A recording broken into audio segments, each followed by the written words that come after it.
I've had people who, from the outside looking in, see this lone Black woman at ABT and have come and wanted to help and wanted to support me, whether they were dancers themselves, but powerful Black women who wanted to be an example and help, raise me up.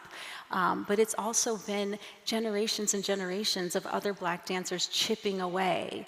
And I think that the timing of me coming into ABT was a big part of it.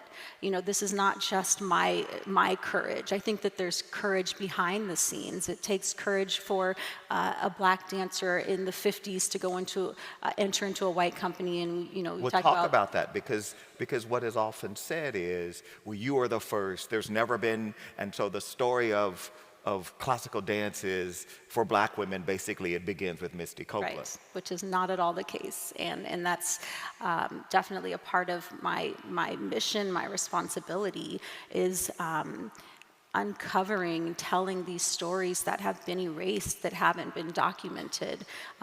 Yes, I'm the first principal ballerina, African-American with American Ballet Theatre, but there have been Black ballerinas contributing to classical dance for so many generations. Raven Wilkinson, who was a mentor of mine, she was the first Black woman to dance in a major white company, the Ballet Russe de Monte Carlo in the 1950s. And she ended up becoming one of my dearest friends and a mentor. She passed away a couple of years ago now, but it's because of her efforts. It's because of the efforts of Mary and Suzette, who, though she didn't go on to become a professional dancer and dance in a major company, and she may not be a household name, she started a school in Philadelphia that gave opportunities to so many little Black girls who have gone on to create schools, gone on to become directors of major companies.